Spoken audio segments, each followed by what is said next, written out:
welcome you today to what promises to be a lively, entertaining, and challenging discussion on the related issues of diversity, culture, and inclusiveness as they apply to living, working, and playing in Toronto. It's a lunch that I have been looking forward to for some time. With the release of the census data in 1991 and 96, it became clear that by the year 2000, the complexion of Toronto was going to change. The visible minority community would no longer be the minority. Our many faces and cultures should enable Toronto to relate to diversity beyond our borders, and it should result in us being one of the leading cosmopolitan centers of the world. And while it's been more than a decade since these changes occurred, it's time we asked how we've done as a city in adapting to this change, and what does the future hold? Toronto, because of its diversity, should be the destination of choice for investment and industry from around the globe. But have our many backgrounds given rise to racism and discrimination in both the workplace and social settings? Have diversity and inclusiveness been adopted at all levels of our workplace, our governments, and in our social interactions, or are we guilty of paying them lip service without doing the work to effect real change? Well, who better to chair a panel discussion on these important issues than Matt Galloway, host of Metro Morning, the GTA's top-rated morning radio program. Matt sees and meets with the diversity that is Toronto every day. He explores the issues with those who are experiencing them firsthand, and he never shies away from dealing with controversial subjects. His radio program introduces us to voices and stories, music, ideas, and perspectives that would otherwise elude us. He enriches my day, as I know he does yours. Matt was born in Kimberley, Ontario. He's a graduate of York University and has held a number of on-air radio positions with the CBC in the last 10 years, including their Here and Now program. He anchored the radio coverage from both Beijing and the 2010 Winter Olympics, as he will do again from London this summer. In addition to these radio commitments, he is on the boards of the Toronto Arts Council and the Stop Community Food Centre. Matt has used the skill and sensibility with which he programs his radio program to assemble today's panel. And they are Zabine Hergy, Chief Human Resources for the Royal Bank, who also has global responsibility for brand communications and corporate citizenship. Cameron Bailey, the Artistic Director of the Toronto International Film Festival. Cameron is also a well-known author and journalist and a member of the Toronto Tourism Board. Deputy Chief Solly from the Toronto Police Service, who's known as a champion for change and for transforming the culture and the face of policing in Toronto. And Fiona McFarlane, a lawyer, as well as a managing partner of Ernst & Young, where she serves as the Chief Inclusiveness Officer. Matt, you brought together a group, a diverse group, rich in perspective, broad in experience for this most important discussion. Matt, the Canadian Club podium, Canada's podium of record, is yours.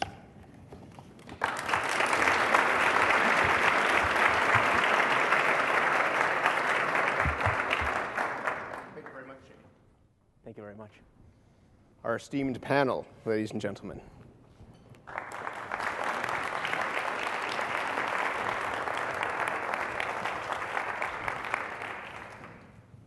It's a great pleasure to be able to have this conversation in a room like this. This is the sort of discussion that we have on our program every single morning. The difference is that we do it with about 3 or 4 people watching us on the other side of a glass, and to have a room full of people here and a panel of leaders in this city who are very busy breaking ground in this world on a daily basis is a real pleasure. So thank you for welcoming us here, and hopefully we'll be able to play around with an idea that is essential to life in this city. Jamie talked about the diversity that I see on a daily basis.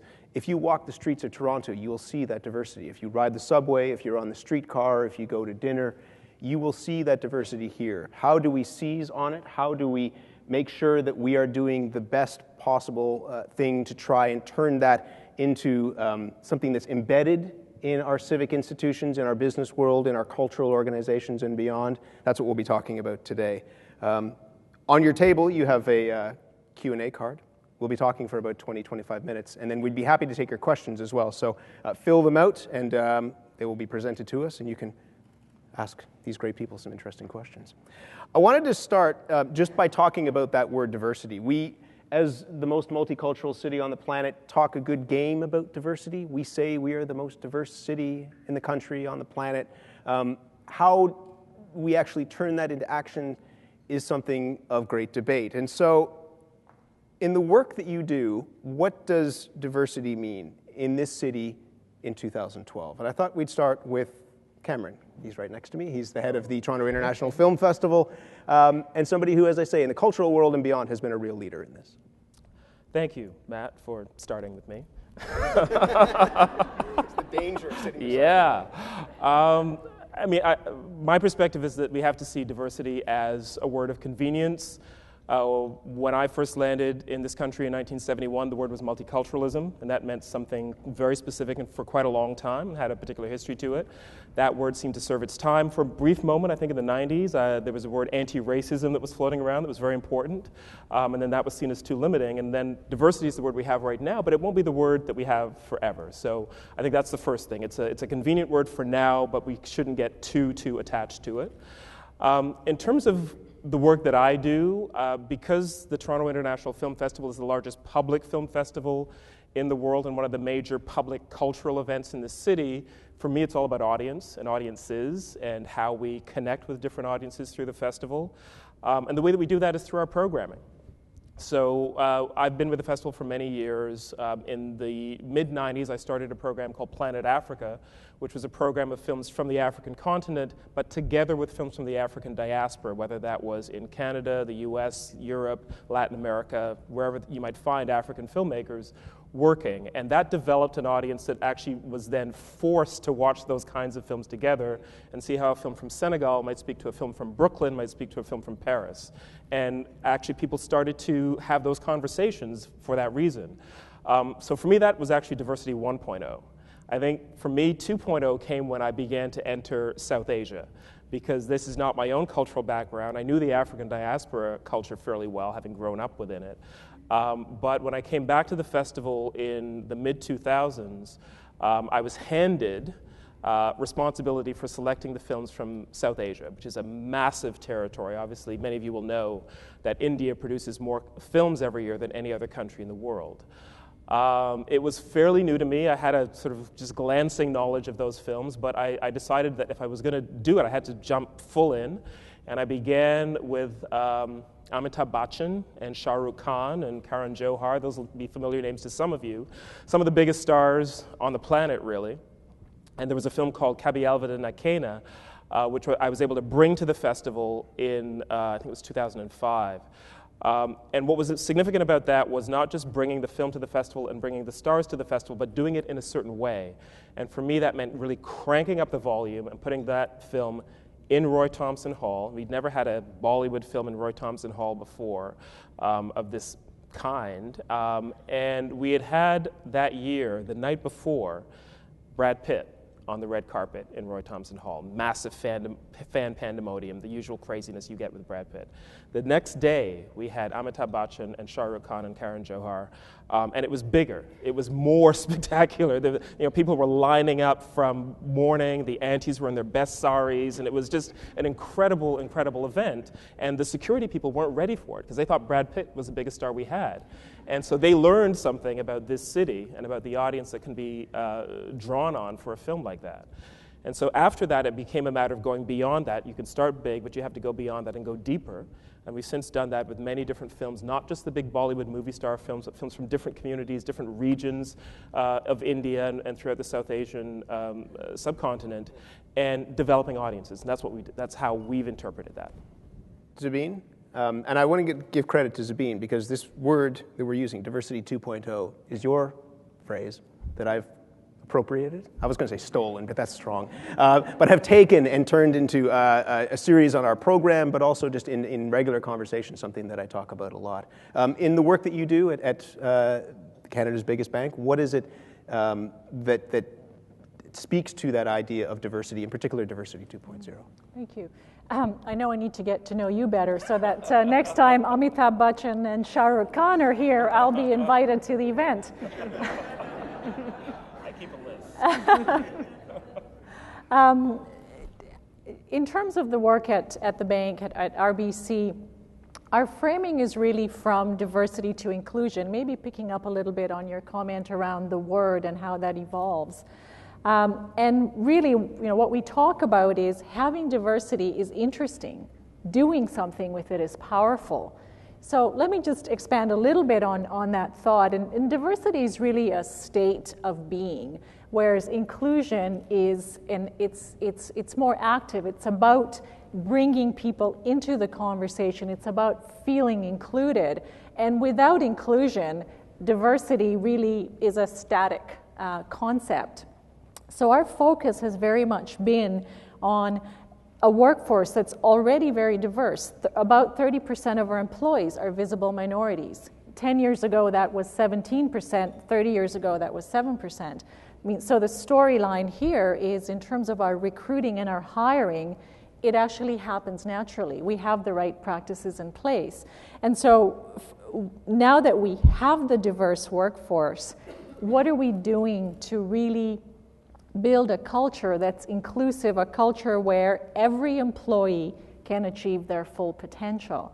And it's very much about the business case. Speaking as a business person here, it's a compelling business case. We have this human capital in our organization, and shame on us if we don't take the actions to really bring out the best in everybody. Because guess what? When you bring out the best, the employees win and the company wins. It goes to our bottom line. And certainly from a client point of view, we know that the Toronto you talk about is our client base. So the ability to really be able to leverage the diversity in our company to better understand some of the cultural nuances, some of the unique needs that our clients have, is something that we're able to do. And that's what inclusion is really about. It's about taking that diversity and turning it into something very powerful. Which leads nicely to Fiona, whose title is actually not the Chief Diversity Officer, but the Chief Inclusiveness Officer for Ernst & Young. What does that mean? Well, to be honest, it's just because I wanted to be called an officer. So. You want to be a police officer? Sure. Maybe not. I'm going to build on what Zabine and Cameron talked about, and that is, for me, diversity is about potential. What we at Ernst & Young sell is talent, and so we need talent, and that's what we sell. And I'm going to tell a little story, and you may not expect that from an accounting firm, but for me, if I look at the potential that is Canada, and the reason that I picked Canada as my home, as an immigrant, is the incredible potential we have to lead in the world, and the values and the raw materials, the culture, everything that's here is just ripe for the picking, but we're not realizing it. We're not really leading in the world when it comes to inclusion. And I'll tell you a little story about that for me is the dream that I have for Canada. And I said it sounds a bit pompous, but I was at an Ernst & Young event, a minority leadership event in the US, and they had a fellow from the Cirque du Soleil who was the general manager of the permanent installations. And he was talking about leading a diverse team. And he said, I have 3,000 employees who work in the permanent installations. They speak 52 languages. And then I thought about it, and they range from fire eaters to physiotherapists, to contortionists, to makeup artists, to lawyers even. And I thought, just imagine what they've done with that. They've taken that incredible diversity, and instead of trying to overcome it, they've leveraged it, and they have innovated, and they've created something that resonates from Beijing to Bogota, and it's Canadian, and it's wildly successful financially. And I think that's what we could be. We could be the place where the world does business. if Switzerland can do banking, like for goodness sake, we should be able to do that. And so that to me there's this unrealized potential. We are the only major country where multiculturalism is a success, and we need to leverage that as our competitive advantage. Peter, you have a very difficult job, and it's not to take away from what the other speakers have said, in that police service and the Toronto Police Service is the gatekeeper for a lot of people in terms of who they see on a daily basis, how they feel protected, how they feel safe. We've been talking about this over the last couple of days in our city, and it's incumbent that people see themselves in your force. How deeply does diversity need to run through an organization like the Toronto Police Service? Matt, first of all, the other, being at the last in the line, you don't get to use all the fancy terms being used. Let me say ditto. And while they're all very aspirational terms, to start answering your question, I want to go back to a very legalistic approach, which sort of takes us back a couple of decades. Police Services Act is over 20 years old. When you read the introduction, the overarching theme behind it is that the police services of Ontario have to be sensitive to the pluralistic society. Sensitive is one of those sort of pitiful, paternalistic kind of terms that I don't particularly like. You have to be reflective of the pluralistic society, and reflective tends to be a fruit bowl exercise. Let's get one apple, one pear, one banana, and we can check the box. And again, that doesn't advance anything. But the very next stage of the Police Service Act talks about the actual requirements of police service delivery: crime prevention, order management, law enforcement, assisting victims, assisting in prosecutions, and that's the effectiveness piece. And for me, that's where Diversity 2.0 has to now reach. So are we sensitive to? Yes, we have a community policing philosophy. We understand the need to communicate with and engage communities, and particularly diverse communities. Are we reflective of? Yes, for the last 5 years, over 50% of all of our classes, 1,600 plus police officers in the City of Toronto, were hired where women and visible minorities, Aboriginals, LGBT community members, and even persons with disabilities have made up 50% of those classes. 60% of them have more than one language. 70% of them have post-secondary education. So this is both a culturally competent and visibly diverse group of police officers that now make up 75% of our frontline officers.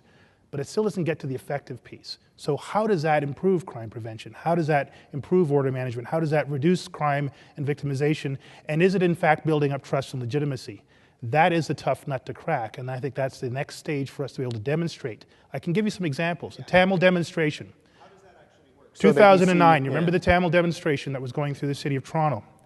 We had basically thousands of officers for 6 months straight involved in various levels of demonstrations.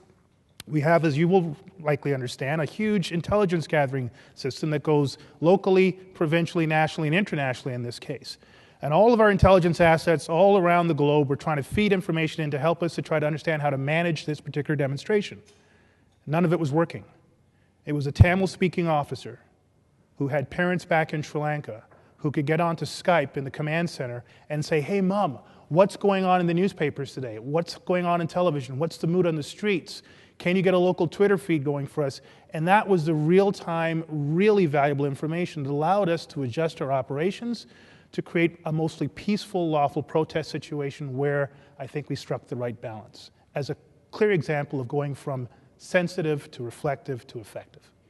Zabine, where has, in the bank's operations, picking up on what Peter said, and that's a perfect example of it moving beyond just aspirational into something that's embedded in the culture, but also successful. Where in the bank has that happened, where you have seen that sort of transformation work and move from simply the mix to using the mix in a constructive and informative and successful way? There are probably a number of situations that come to mind. I'll talk a little bit, picking up on a bit of the story theme about our GTA retail banking operation. I think some of you know Jennifer Torrey, who's the regional president there. And Jennifer sat back a few years ago and said, what do I need to be successful in my market? My market is changing. The complexion of my market is changing. And one of the conclusions that she drew was that her workforce needed to reflect the clients. But that's not enough. Our workforce was diverse already. So her focus went to the management roles. Our branch managers, our regional vice presidents people needed to move through the organizations into positions of leadership so that we could then leverage that diversity to attract more talent, to attract the clients. And that takes a lot of work. That takes leadership conviction. That takes somebody that really embeds diversity into our talent practices. It takes non-traditional hiring practices. We hired somebody into a regional vice president role who had not worked in banking before. Jennifer saw him speaking at an event. He was a leader in a not-for-profit organization, had some financial services somewhere in his background, but saw the potential. Back to your point around the potential, the talent, and the interest. A lot of people talked to him to really sense whether he was really interested in our business. And by bringing somebody like that in, we created a special program for a non-banker to be able to learn, so it wasn't sink or swim. And those are the types of things, when you believe that you really need to have people reflective at all levels, you need to do some things differently.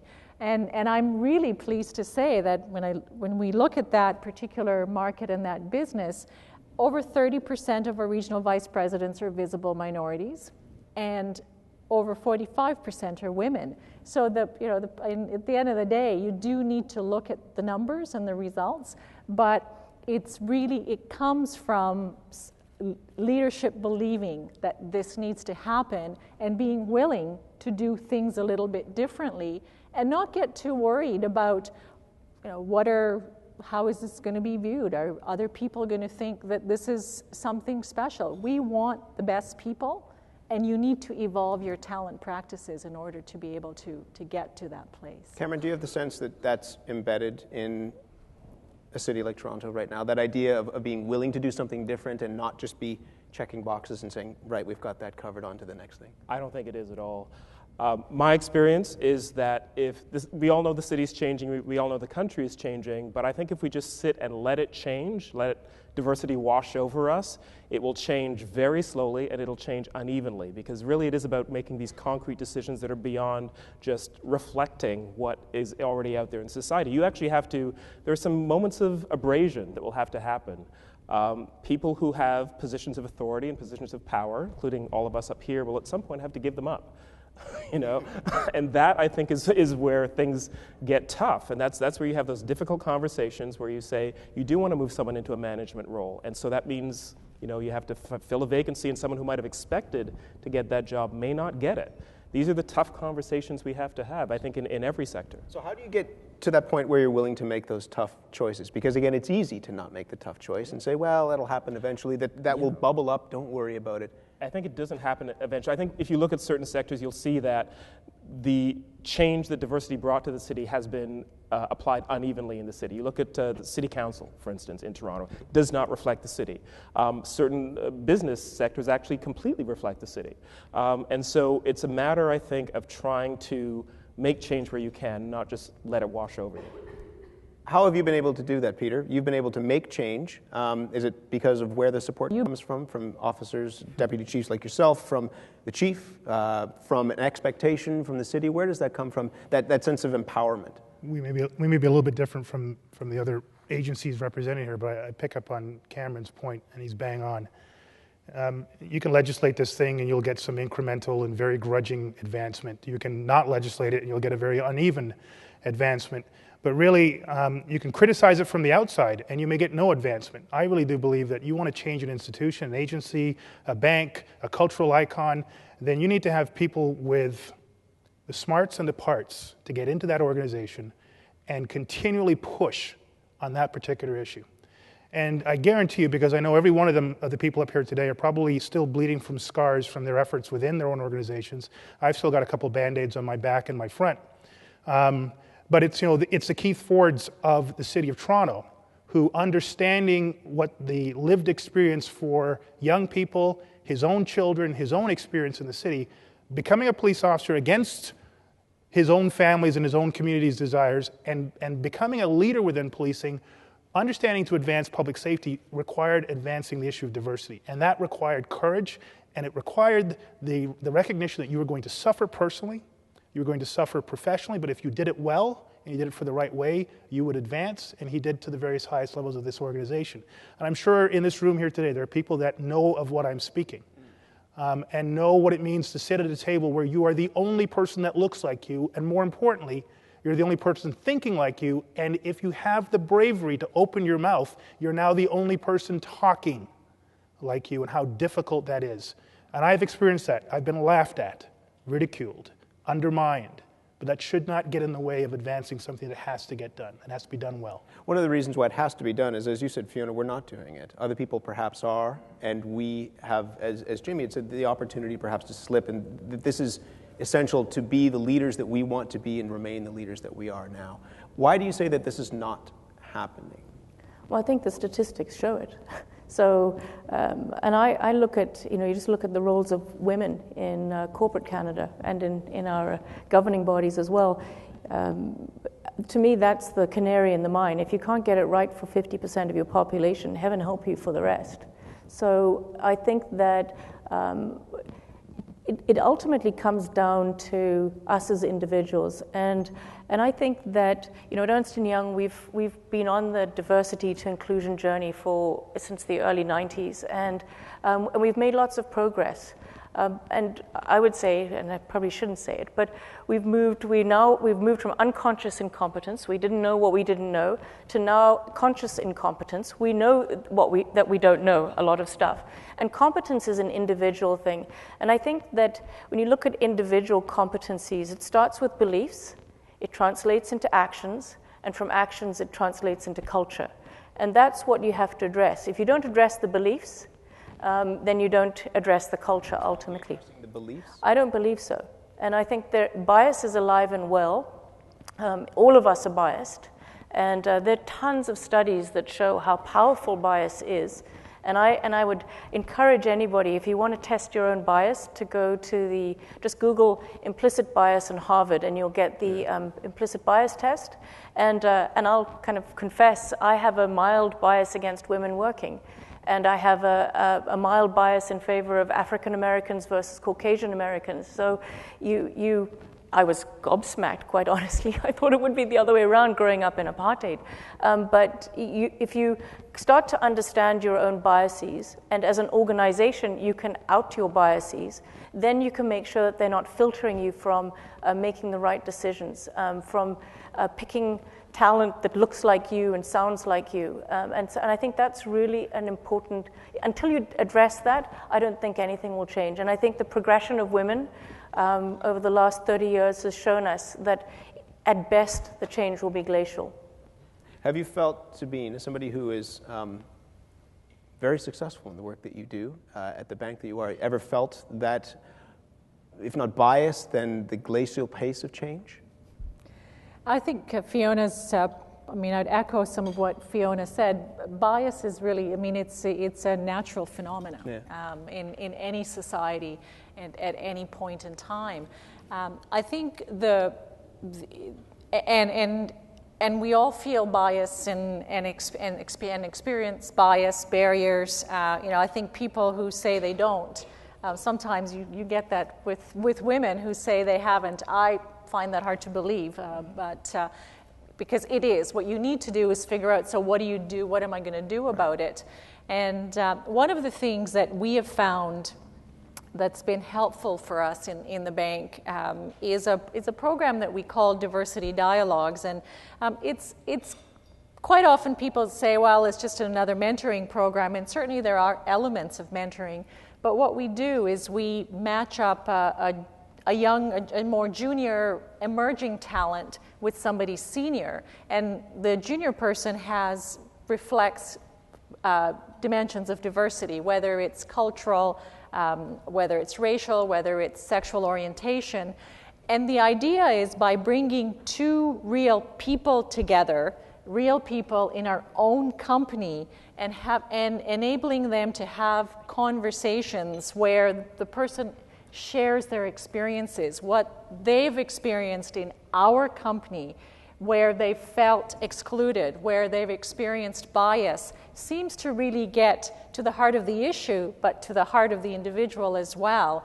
And it has been a catalyst for leaders to change their behavior, to understand how subtle things that they do unconsciously most often have an impact and really become barriers to people achieving their full potential. And what happens at some point, people say, it's not worth it. You know, I'm trying and I keep seeing some of those same barriers. And when they share those stories, and I know that I personally share stories as well, you can just see the light come on for people and saying, you know what, I'm not powerless. I can make a difference. The leader really starting to change culture, because it isn't just about programs. Of course, programs are necessary, but in large organizations, it's relatively easy for us to put programs in place. So you need to go at the culture piece simultaneously, and particularly to get to that diversity 2.0. This picks up on a question that we got, which is just talking about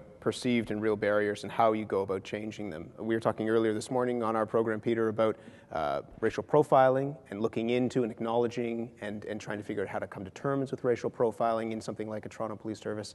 How important is it to have that difficult conversation? We're a very polite nation. We're a very polite city, and we don't like to talk about these sorts of things, but you have to. And how important is it to try and do that? Well, I think it's incredibly important. First of all, it was being talked about for decades. It just didn't hit mainstream media. One of the local outlets decided to do a story back in 2003, and so it hit the mainstream consciousness. And then we were forced to have that difficult dialogue. In the initial instance, it was denial from the Toronto Police Service, and there was a whole lot of other outpouring of anecdotal evidence from large sectors of our local community. I think we've grown up as an institution in the 10 years since then, and while it still is a major issue, and we still acknowledge that racial profiling, bias-based policing, however you want to define it, it's a human condition, and because we hire from the human race, we've got that within the police service, within the Toronto Police Service. How do you move from where we are right now? I kind of like the direction that Fiona was talking about. Ritu, if the lady in the red there, put your hand up. She and I were talking on the break. We're looking at new approaches to identifying ways to move individuals and groups and teams forward. And I think we need to go past beyond, you know what, the police have to admit that there's racial profiling. We've done that over and over again. Individual officers have to realize that you could be biased. Yeah, we're human beings. So then how do we help us to advance ourselves down that competency road that we're talking about? And there are a number of diagnostics, everything from the Harvard review, and then there's an IDI, intercultural diagnostic something. Thank you. And I'm actually, right after this meeting, going to meet with Hamlin Grange, who's certified in this particular tool. I think Ritu is certified in it as well, to explore the philosophy and the practical applications of this within the team-based environment of a place like the Toronto Police Service to get to that point. Policing can't get done unless you have the public trust. Unless you're viewed as a legitimate institution, carrying out legitimate actions, you can only get so far. And for us to make the next step in public safety, we're going to have to be able to demonstrate the ability to maintain and increase public trust and legitimacy. And in the City of Toronto, with the diversity that it has, the issue of racial profiling or bias-based policing is critical to that effectiveness piece. Part of this is also about, and this is a question from the audience, about promotion of diverse individuals. That you can hire people, you can program Bollywood film into Roy Thompson Hall, but you need to see that diversity right through the food chain, if I can put it that way. How do you go about doing that? Cameron? You know, in our case, we have a slightly unusual circumstance at TIFF in that our leadership team, which is 9 people, is probably the most diverse team in the organization, both in terms of ethnicity and sexuality, orientation, that kind of thing. But you go down a level to the management layer, and it's not nearly as diverse. So for us, it's about having those values reflected all the way through the organization. And for me, the unspoken and possibly most difficult thing for us, because we are a cultural institution to grapple with, is class. And in a city like Toronto, which may feel like it doesn't have those class barriers, we have to address that. There are a lot of people who don't feel comfortable opening the door of TIFF Bell Lightbox because they don't feel like they belong. It's not their space. So that's the thing that we have to address. And when we're hiring and when we're promoting, there are these intangible qualities that when you're sitting across a table interviewing someone, and you can tell what those class markers are, and we have to be very conscious that we are not hiring for our own class or our own position in society, but that's also something that we're addressing and trying to counter our own biases. That's a great point. We got a question from Tyler, who says, Diversity 3.0 is occurring in Toronto classrooms, where it's quite common to see 15 or 16 different cultural backgrounds in a single class. What message do you have for young people about the type of inclusion they can expect from industry as they move from academics into that world? Fiona, I mean, again, this is diversity 2.0, and some people are coming to terms and struggling with that, but you're already seeing something beyond that in other elements of society. So what do you think the young people who are in those classrooms now would see when they graduate, and how will that diversity work for them? I would love to predict the future. I think that partly I have a fear that if we don't change, that we will just, I think it's Einstein who said, if you continue doing the same thing and expect different results, you're crazy. And so I think that's why it is so important that we change the way we interact and we get to the personal competencies. And I think that the days of programs and things that you do to help people fit into what? Yeah. You have to really change you have to change the whole context. And so we've moved from the fitting in, but we haven't done it very successfully.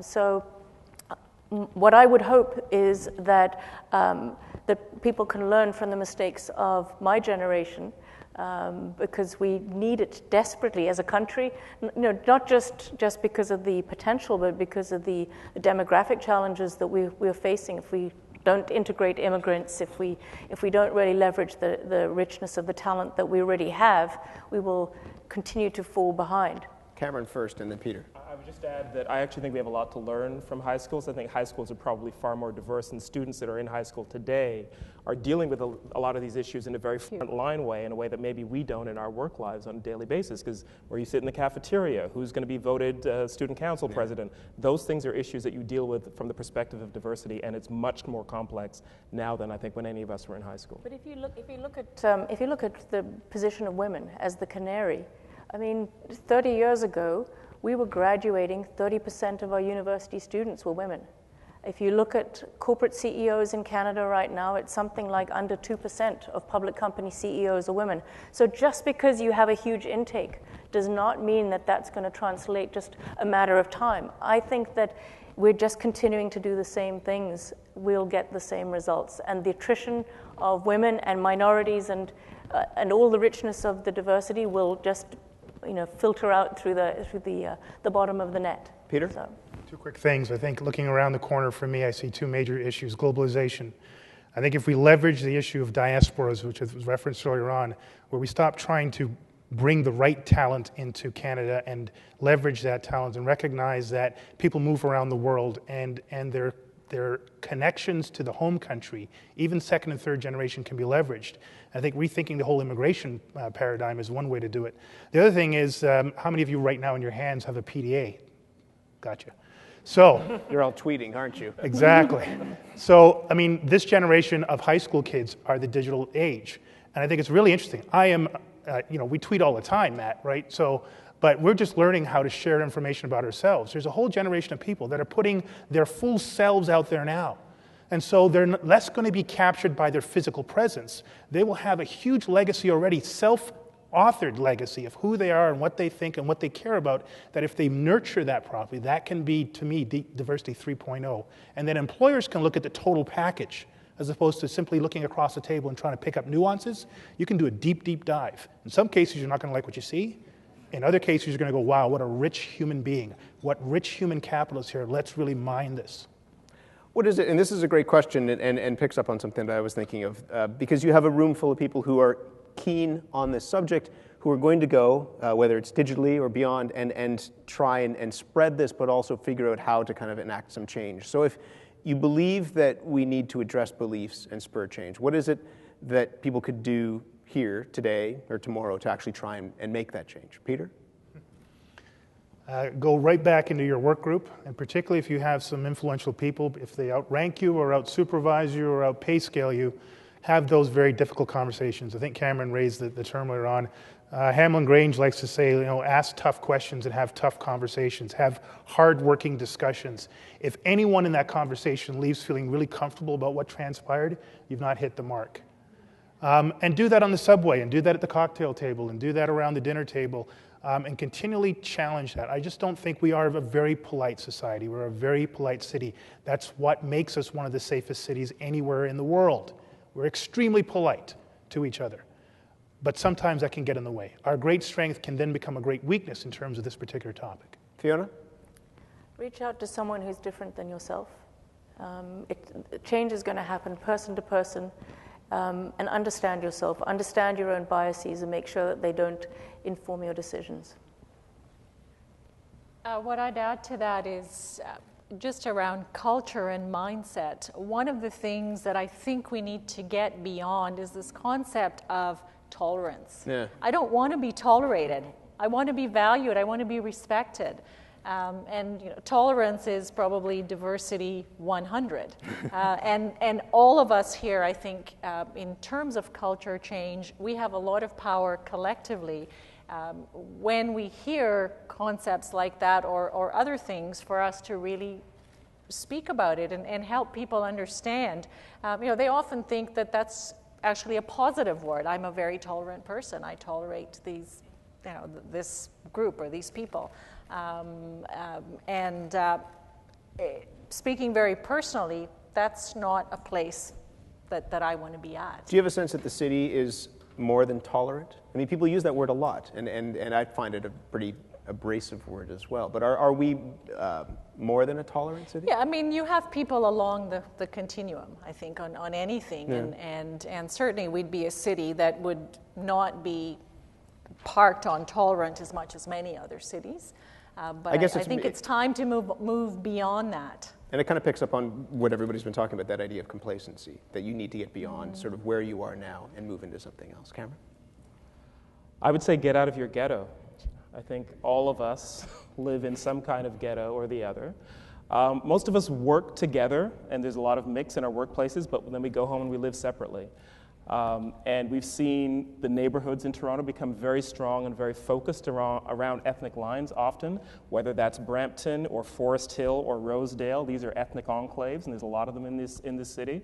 And I think it's hard for us to actually live socially with each other beyond that, because this is where our comfort zone is. And I'd say you have to get out of that. It's not just about the workplace, it's about where and how you live as well. So that can be one of the most difficult things to do, because everyone's so busy, you know your little routine. We were talking about this app this morning that directs you in different ways when you're walking home, just to kind of get you lost in your own city, which is a brilliant idea, because you can get stuck in that ghetto, in that routine, in that own little neighborhood, as beautiful as it is, and never see something else. So how do you do that? How do you break out of that? If you're single, date outside.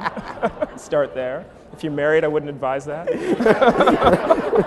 Don't try this at home, kids. But that's how people get to know each other, if it's possible. Line up for food. Try different Yeah. restaurants. If you see a lineup outside of a strip mall, chances are the food is fantastic. If you have no idea what it is you're eating, what's the worst thing that can happen? Yeah, exactly. You might have to put it down. There's so many community places that you can go and volunteer. You can help. We can do things outside of, as you say, your ghetto, and you can meet fascinating people and make a difference at the same time. It's an important subject. You're not going to change a city or change the attitudes of an entire city over the course of 25 or 30 minutes, but I think it's really important in part to address some of the difficult issues that people perhaps are reluctant to address in polite company. Thank you, everybody.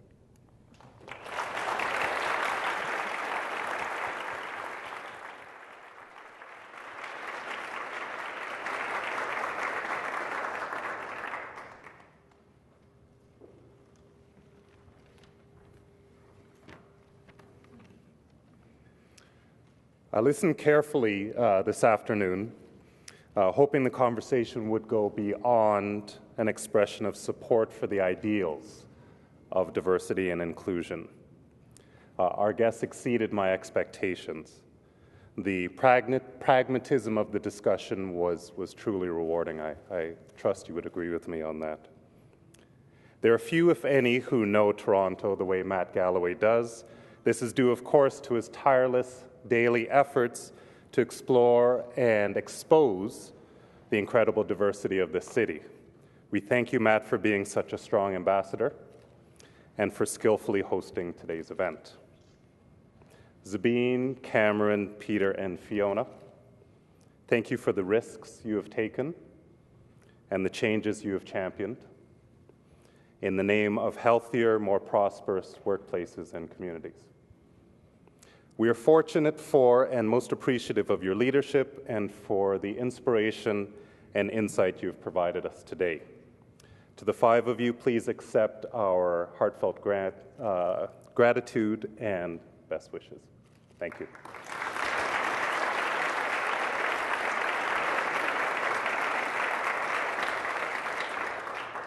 Well, thank you, Nick. Thanks, Matt. Panel, that was a tremendous lunch today. This concludes our television broadcasting. It will be rebroadcast on Rogers Television in the days to come. The Canadian Club continues to be grateful to both Rogers and to 680 News for their tremendous marketing support of all of our activities. Lunch is now adjourned. Thanks so much for being with us.